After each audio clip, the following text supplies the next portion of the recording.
Shalom peuple de Dieu, je vous salue au nom de Jésus-Christ de Nazareth.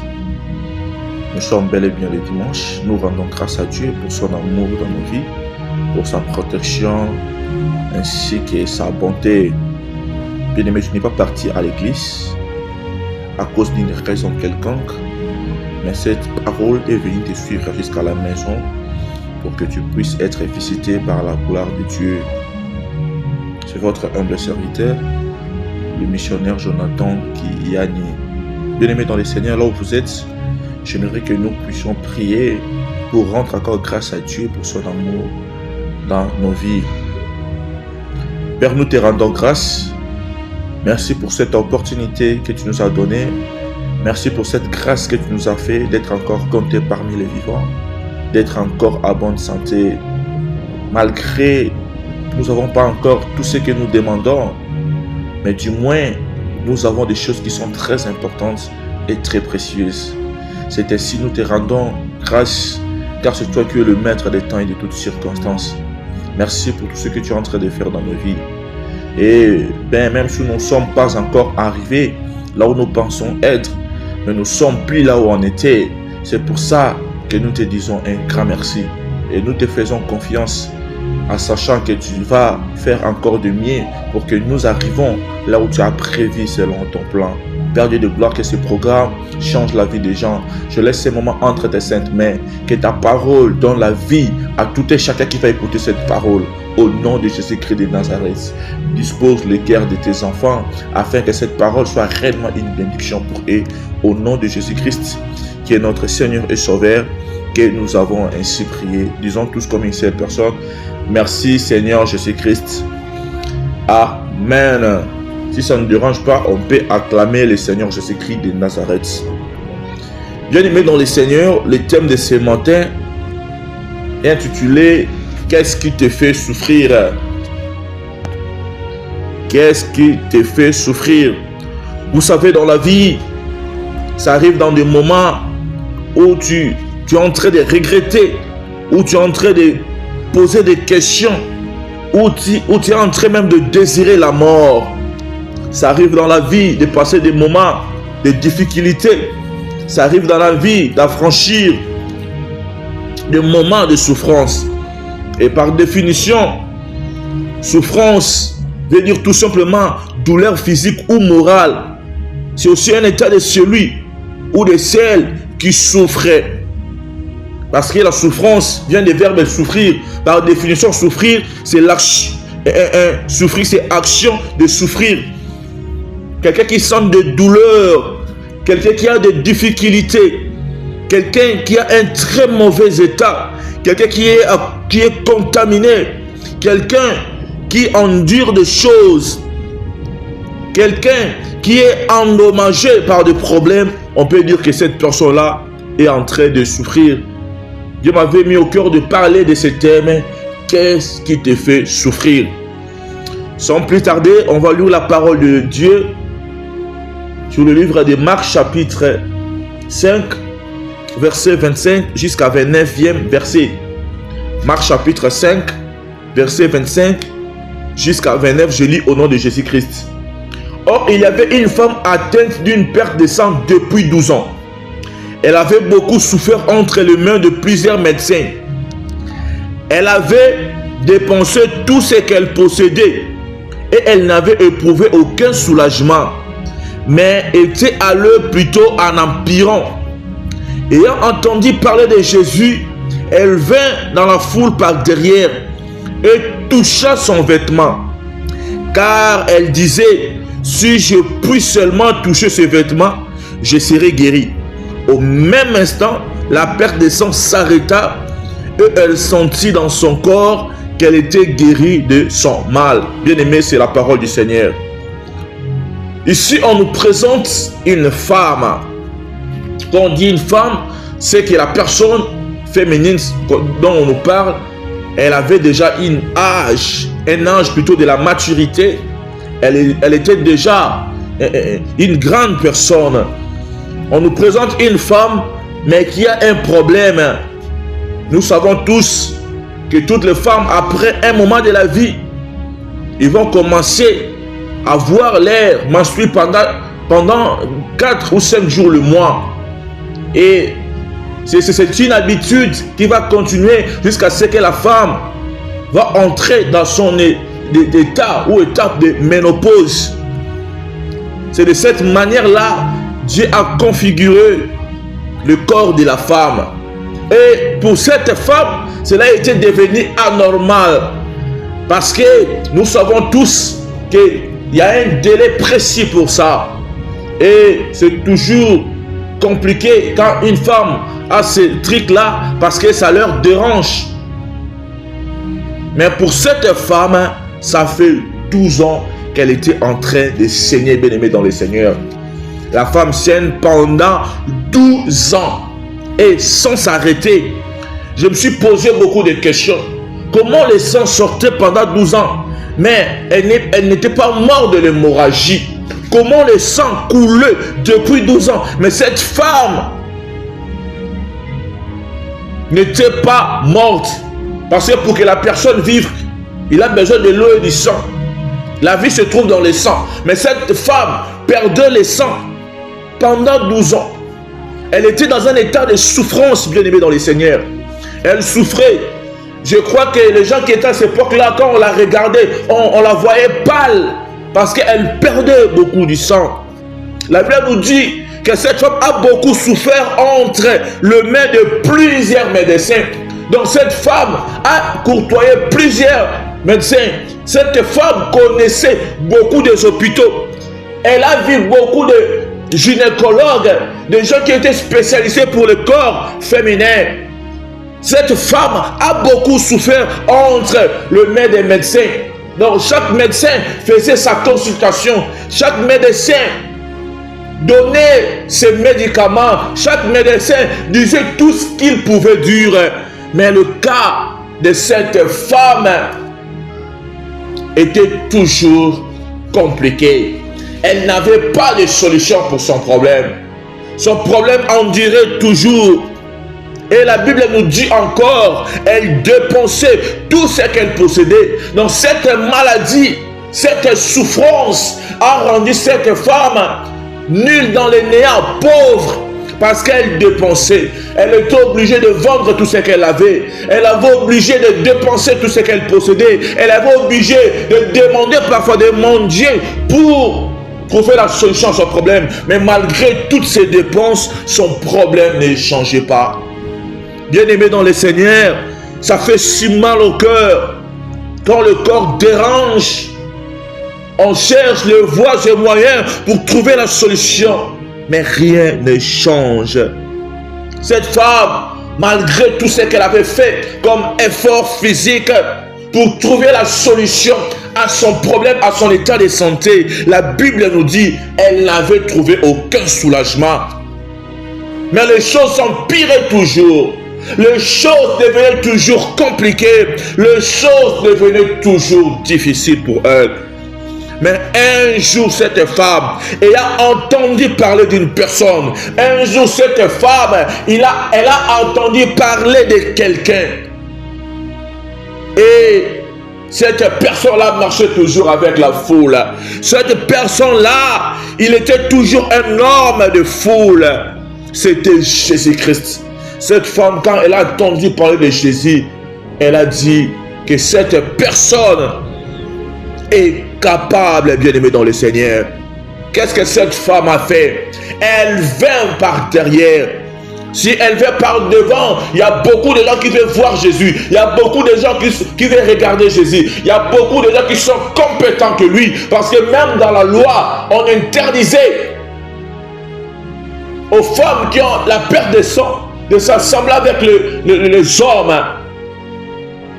Il y avait des lois qui rendraient des femmes qui sont en train de voir leur menstrues impures. Donc cette femme était impure. Elle dit, je dois aller par derrière pour toucher Jésus-Christ. Et dans cet message, il y a beaucoup de leçons que nous devons tirer. Pour cette femme, la souffrance était sa maladie. Toi aussi, qu'est-ce qui te fait souffrir? Si pour cette femme, c'était la maladie. Pour toi, ça peut être le manque de travail. Pour toi, ça peut être les échecs répétitifs. Pour toi, ça peut être le manque de mariage. Pour toi, ça peut être le manque de la fertilité. Tu es dans le mariage, mais jusqu'à présent, tu n'arrives pas à donner les enfants. Bien-aimé dans le Seigneur, l'âge est en train d'avancer, mais jusqu'à présent, tu n'es pas marié. Les gens sont en train de te moquer de toi, de se moquer de toi. Il y a plusieurs personnes qui souffrent en secret. Tu es en train de souffrir par de manque de moyens pour nourrir tes enfants. Tu es en train de souffrir. Bien-aimé, je ne sais pas réellement qu'est-ce qui te fait souffrir, mais du moins, tu as quelque chose qui te rend mal à l'aise. Tu as quelque chose au moins qui te dérange. Ça peut être la santé. Il y a des gens qui souffrent dans des cancers. Il y a des gens qui souffrent dans des VIH. Il y a des gens qui souffrent dans des cirrhoses de foie. Il y a des gens qui souffrent dans des maladies déclarées incurables chez les médecins. Il y a des gens qui sont en train de traverser des moments difficiles dans leur vie. Il y a des gens qui manquent même de quoi à manger. Il y a des gens qui manquent même de quoi se vêtir. Il y a des gens qui se posent des questions. Il y a des gens qui préfèrent même mourir en ces moments que de vivre. Il y a des gens qui sont en train de traverser des moments très difficiles. Mais je te dirais une chose très importante ce matin, que cette parole est venue pour toi. Que cette parole est venue pour toi, bien-aimé dans le Seigneur. Je te demande une chose, c'est de croire en Jésus-Christ de Nazareth. Si tu ne sauras pas croire à cause de l'incrédulité de ton cœur, à cause de la souffrance que tu es en train d'entrer, qui te rend bien-aimé, incrédule, moi je crois à ta place, parce que je connais qui est Jésus-Christ de Nazareth. Bien-aimé dans le Seigneur, qu'est-ce qui te fait souffrir? Est-ce que c'est la maladie? Est-ce que c'est la pauvreté? Est-ce que c'est le célibat? Est-ce que c'est la stérilité? Est-ce que c'est le chômage? Est-ce que, bien-aimé, c'est la manque de promotion? Qu'est-ce qui te fait souffrir? Qu'est-ce qui te rend malade? Qu'est-ce qui te rend dans un mauvais état, bien-aimé dans le Seigneur? Cette parole est venue pour toi. Quand la femme a entendu parler de Jésus, elle a dit, c'est le moment d'agir. Bien-aimé, là où tu es, cette parole est venue pour toi, bien-aimé dans le Seigneur. Quand tu écoutes cette parole, j'aimerais que tu me sois encore attentivement en me suivant pour que tu puisses bénéficier de la gloire de Dieu qui est dans cette parole. La Bible nous dit, Jésus-Christ est en train de dire à l'une des sœurs de Lazare, ne t'ai-je pas dit que si tu crois, tu verras la gloire de Dieu? La gloire de Dieu a toujours été disponible. Est-ce que toi tu crois? Est-ce que toi tu crois? Tout est possible à celui qui croit. La foi est une ferme assurance, une démonstration. Bien-aimé, si tu veux vivre la démonstration de la puissance de Dieu, tu dois croire en Dieu. Car par définition, car la foi est une ferme assurance de choses qu'on espère et une démonstration de celles qu'on ne voit pas. Si tu veux vivre la démonstration de la gloire de Dieu, tu dois croire en sa parole, bien-aimé. Car la parole de Dieu, c'est Dieu lui-même. Cette parole, c'est Dieu. Là où tu es, en écoutant cette parole, sache-le bien, c'est Dieu qui est en train de te parler. Cette femme se dit en elle-même, si je puisse seulement toucher ses vêtements, je serai guéri. La Bible nous dit, quand la femme a touché les vêtements de Jésus, la Bible nous dit, au même instant, la perte de sang s'arrêta. Elle sentit dans son corps qu'elle était guérie de son mal. Et moi je te dirais, avant que la femme puisse toucher les vêtements de Jésus, elle était déjà guérie. Ce qui était resté, c'est seulement que la perte de sang puisse s'arrêter. Elle était déjà guérie. Parce que la foi qu'elle avait mis dans ses actes a fait que les choses changent plutôt. Bien-aimé dans le Seigneur, cette femme a pris la solution dans son problème. Qu'est-ce qui te fait souffrir, bien-aimé dans le Seigneur? Il y a quelqu'un qui peut changer ta vie. Il y a quelqu'un qui est capable de te donner les solutions là où les médecins ont échoué. Il y a quelqu'un qui peut te donner tout ce que tu as besoin là où les féticheurs n'ont pas réussi. C'est Jésus. c'est Jésus. Là où ton père a échoué, Jésus va réussir. Là où ton mari a échoué, Jésus-Christ va réussir. Là où les médecins ont échoué, Jésus-Christ va réussir. Je déclare pour toute personne que les médecins ont déclaré malade, je dis tu es guéri au nom de Jésus-Christ. Je déclare pour tout un chacun qui me suit que les médecins ont déclaré malade, je dis tu es guéri. Si on t'avait déclaré stérile, je dis tu es fertile. Au nom de Jésus-Christ, tu vas affronter des enfants. Bien-aimé, si quelqu'un t'avait maudit, je déclare au nom de Jésus que tu es béni. Au nom de Jésus. Bien-aimé, cette femme, la perte de sang s'arrêta. Cette femme était soulagée de son problème. Elle avait côtoyé beaucoup de médecins, mais son problème s'empirait. Toi aussi, tu es une personne bien aimée dans le Seigneur. Quand tu étais dans des moments de difficulté, quand tu traversais des moments de souffrance, je dis quand tu étais, parce que je crois que tu es déjà guéri, que la gloire de Dieu est déjà en train de te visiter. Quand tu étais dans tes problèmes là, bien-aimé, parfois, tu disais des choses qui ne glorifiaient pas Dieu. Tu préférais de mourir. Parfois, tu pensais que Dieu n'existait pas. Tu allais de féticheur en féticheur pour chercher la solution à ton problème. Tu visitais de maison en maison. Tu étais consulté par plusieurs médecins. Les gens se moquaient de toi pour ton état. Mais aujourd'hui, Jésus est venu vers toi. Bien-aimé, la première des choses à faire, si tu n'as pas encore reçu Jésus-Christ de Nazareth comme ton Seigneur et Sauveur, donne ta vie à Jésus. Je sais que parfois, tu ne te sens pas digne de t'approcher de Jésus. Mais Jésus-Christ était mort pour les gens de mauvaise vie. Si ce n'était pas pour le péché, Jésus-Christ n'allait pas venir. Nous tous, nous faisons des efforts pour marcher dans la volonté de Dieu. Personne n'est parfait. Ne te sens pas coupable, car Jésus-Christ était mort sur la croix pour tes péchés. Tu peux être un voleur, un meurtrier. Donne simplement ta vie à Jésus. Pour que Jésus-Christ devienne le maître de ta vie. Pour que Jésus-Christ devienne le conducteur de ta vie. Pour que Jésus-Christ puisse devenir ta solution, ton appui et ton abri, bien-aimé dans le Seigneur. Cette femme, elle s'est sentie indigne, impure, incapable de venir en face de Jésus à cause de la foule. Bien-aimé, elle avait passé par derrière. Bien-aimé, parfois tu peux dire que je suis tel. Oui, tu l'es, sûrement tu l'es, mais je suis Christ. Était mort pour toi. Il avait quitté son trône. Il avait souffert sur la croix pour que tu sois sauvé. Cette maladie-là, ce n'est pas la volonté de Dieu. Cette stérilité, ce n'est pas la volonté de Dieu. Cet chômage, ce n'est pas la volonté de Dieu. Cette souffrance, ce n'est pas la volonté de Dieu. Qu'est-ce qui est en train de te faire souffrir? Tu souffres de quoi, bien-aimé? Jésus-Christ est capable de te soulager. Jésus-Christ est capable de te donner la solution. Donne ta vie à Jésus-Christ. Cette femme est passée par derrière. Cette parole est pour toi. Cette parole est pour toi. Accepte Jésus-Christ comme ton Seigneur et Sauveur. Bien-aimé dans le Seigneur, que Dieu vous bénisse. Tu étais en train de me suivre. C'est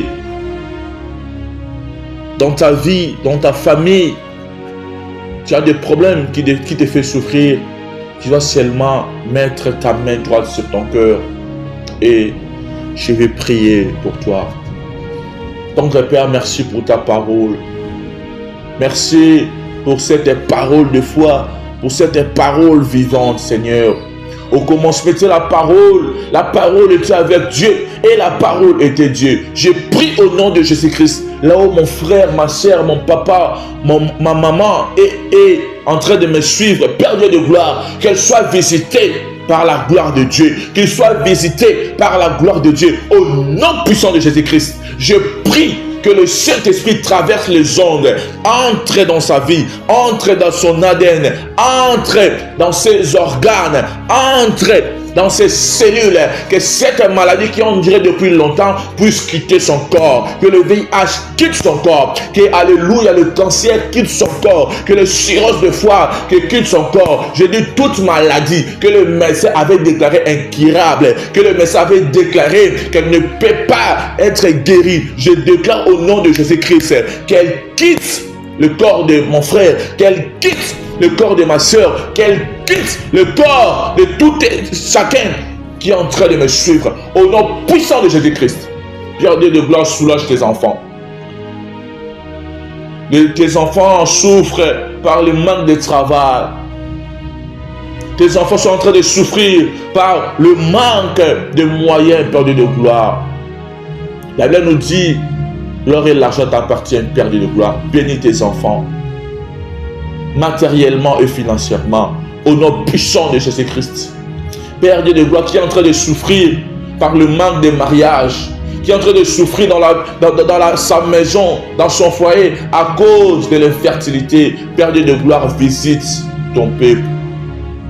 Au nom de Jésus-Christ, regarde cette femme, Seigneur, donne-lui un bon mari, donne-lui les mariages. J'ai prié pour cette femme que les médecins avaient déclaré stérile, que cette femme qui souffrait par des injures de sa belle famille, par des injures du quartier, Père Dieu de gloire, que la gloire de Dieu entre dans ses trompes, que la gloire de Dieu mette en ordre son ventre, que la gloire de Dieu remplace tout ce qui est abîmé ou enlevé. Au nom de Jésus-Christ de Nazareth, qu'elle enfante de bons enfants qui seront une bénédiction pour leur couple. Père, nous laissons cette semaine entre tes saintes mains. Sois notre protecteur. Au nom de Jésus-Christ que nous avons ainsi prié. Amen. Bien-aimés, que le bon Dieu vous bénisse. On se revoit prochainement. Merci beaucoup. Ne t'ai-je pas dit que si tu crois, tu verras la gloire de Dieu? Radio Temps de la gloire. Crois seulement et tu verras la gloire de Dieu. Radio Temps de la gloire. Vis ta gloire avec le Maître suprême Jésus-Christ de Nazareth. Suivez-nous chaque lundi, mercredi et vendredi à 7h30 heure de Kinshasa. Que Dieu vous bénisse.